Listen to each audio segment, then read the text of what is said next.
నిజాన్ని నిజంగా మాట్లాడండి. ఇక్కడ మగవాళ్ళ భావజాలమే ఇలా ఉందా, లేదు నిజంగా స్త్రీలు కట్టుబట్టులు ఏమైనా తప్పు చేస్తూ ఉన్నారా?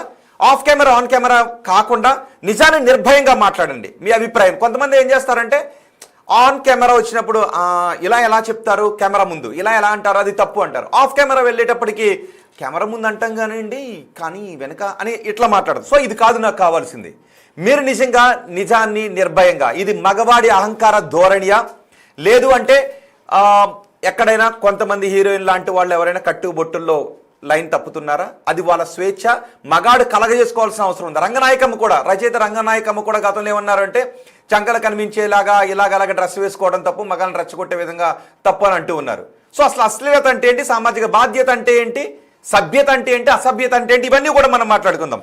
అండ్ మనకు అందుబాటులో ఉన్నారు దువ్వాడ దంపతులు, దువ్వాడ మాధురి, దువ్వాడ శ్రీనివాస్. దువ్వాడ మాధురి గారు ఒక మహిళ కాబట్టి నేను ఫస్ట్ మిమ్మల్ని అడుగుతున్నాను, శివాజీ మాటలు తప్పు అని చాలా మంది మహిళలు అంటున్నారు, కాదు అని మరికొంతమంది మహిళలు అంటూ ఉన్నారు. అఫ్ కోర్స్ పురుషులు కూడా తప్పుపడుతున్నారు. ఒక మహిళగా మీరు ఎలా చూస్తున్నారు శివాజీ వ్యాఖ్యల్ని? అంటే శివాజీ గారు మాట్లాడిన మాటలు కంప్లీట్ గా తప్పనట్లేదు, కానీ అతను చెప్పే పద్ధతి తప్పు అని అంటున్నాను. అతను కొన్ని మాటలు దొరికాయి, అవన్నీ తప్పుగా మాట్లాడారు. చెప్పే విధానం బట్టి ఏదైనా ఉంటుంది. సో అతను మాట్లాడే మాటలు కొన్ని బాగాలేదు. సో అవైతే అతను వెనక్కి తీసుకొని సారీ కూడా చెప్పడం జరిగింది. కాబట్టి క్లియర్. మాధురి గారు ఇక్కడ కేవలం శివాజీ గురించి కాదు మాట్లాడేది. గతంలో చాలా మంది ఎప్పటి నుంచో స్త్రీ ఎలా బట్టలు కట్టుకోవాలి, ఎలా బట్టలు కట్టుకోకూడదు అని మాట్లాడుతున్నారు. కొంతమంది రాజకీయ నాయకులు మాట్లాడారు, మంత్రి పదవుల్లో ఉన్న వాళ్ళు మాట్లాడారు, కొంతమంది పెద్దలు మాట్లాడారు, సామాజికవేత్తలు మాట్లాడారు, పారిశ్రామికవేత్తలు మాట్లాడారు. ఇప్పుడు శివాజీ మాట్లాడాడు. సో ఇప్పుడు శివాజీ మాటల్ని పక్కన పెడితే అసలు నిజంగా స్త్రీ ఎలా కట్టుకోవాలి అనేది ఏమన్నా ఉందా? అది ఇప్పుడు కొంతమంది హీరోయిన్స్ ధరిస్తున్నటువంటి దానిలో అసభ్యత ఏమన్నా ఉందా? వాళ్ళు చూసినట్టు కట్టుకోవచ్చా? అంటే శివాజీ గారిని అసభ్యత ఏమైనా ఉందంటే కొంతమంది హీరోయిన్స్ అసభ్యంగానే బట్టలు వేసుకుంటున్నారు. పర్టికులర్ గా ఇవే బట్టలు కట్టుకోవాలని నేను చెప్పను, కానీ స్త్రీ అనేది ఎప్పుడు కూడా చీర కట్టుకుంటే నిండుగా అందంగా ఉంటుందని అందరి ఒపీనియన్. మా ఆయన అయితే ఎప్పుడు అదే చెప్తూ ఉంటారు, స్త్రీ ఎప్పుడు కూడా నిండుగా చీరలో కట్టుకుంటే చాలా అందంగా ఉంటుందని చెప్తారు. సో ఈ మధ్యన జనరేషన్ లో కొంత మిటిమియని బట్టలు వేసుకుంటున్నారు. అది కొంతమందికి నచ్చకపోవచ్చు, కానీ చెప్పే విధానం అది కరెక్ట్ కాదు. అలాంటి వర్డ్స్ యూజ్ ఈ పాయింట్ లో సూటిగా మాట్లాడదు. మితిమీరిన బట్టలు శివాజీ కూడా అదే. అంటే ఒక్కొక్క లాంగ్వేజ్, ఆయన హీరో కాబట్టి సినిమాలో చిగిరి చిగిరి సాంగ్ లో కూడా సామాన్ అనే పదాన్ని వాడారు. గతంలో కూడా కొంతమంది యూట్యూబర్లు లేదంటే సోషల్ మీడియా ఇన్ఫ్లుయెన్సర్స్ సామాను అనే పదాన్ని మహిళలే వాడారు. సో ఇక్కడ శివాజీ కూడా దాన్ని ఎలా, ఆ పదాన్ని ఎలా ఉచ్చరించాలో తెలియక బహుశా అంగాంగాలు కనబడకుండా అనేదాన్ని సామాను అని అనుండొచ్చు. సో ఇక్కడ శివాజీ స్త్రీ ఎలా బట్టలు వేసుకోవాలి వేసుకోకూడదు అని మాట్లాడాడో దానిపైన అభ్యంతరమా, సామాను అని మాట్లాడిన మాట పైన అభ్యంతరమా? అసలు అభ్యంతరం అంటే అభ్యంతరమే అండి. తనందరూ చెప్పడానికి కానీ చెప్పకూడదు కదా. ప్రతి స్త్రీకి తెలుసు కదా.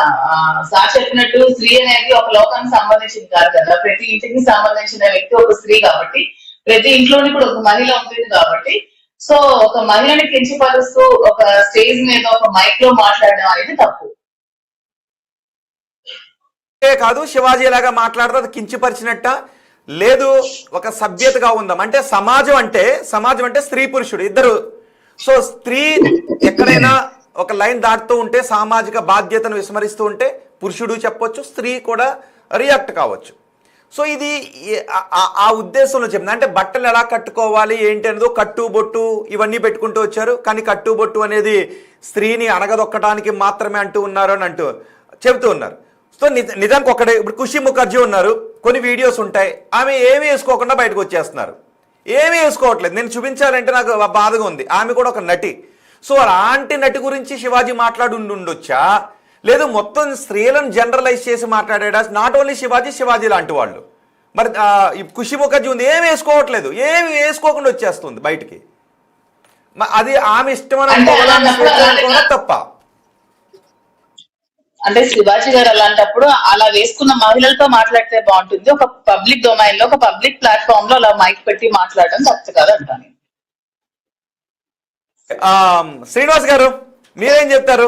ఒక మగాడిగా స్త్రీ తన ఇష్టం వచ్చిన డ్రెస్ ని ధరించొచ్చా, లేదు ధరించకూడని విధానం ఏమన్నా ఉందా, అది స్త్రీకి సంబంధించిందేనా, మగవాడు కలగజేసుకోకూడదా? శ్రీనివాస్ గారు, శ్రీనివాస్ గారు, నా మాట వినిపిస్తుందా? శ్రీనివాస్ గారు, స్త్రీ వేషధారణ గురించి మగవాళ్ళు తరచూ మాట్లాడడాన్ని మీరు ఏ విధంగా చూస్తారు?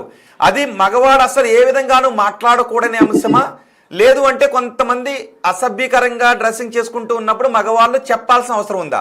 అసలు డ్రెస్సింగ్ లో అసభ్యత సభ్యత అనేది ఉందా లేదా? రోహిత్ గారు, ఇది ఒక సమాజానికో ఒక కాలానికో సంబంధించినటువంటి మాట కాదు ఇది. ఎందుకంటే ఇందులో చాలా మాటలు కూడా వస్తున్నాయి. ఇప్పుడు గత కాలంలో ఒక డ్రేప్ వేసుకుని మహిళలు ఉండేవారని, తర్వాత బ్రిటిష్ వారి వల్ల ఈ సాంప్రదాయం వచ్చిందని, ఇలాంటివన్నీ అవగాహన లేనటువంటి మాటల కింద పరిగణించాల్సి వస్తుంది. ఎందుకంటే నాగరికత అనాగరికత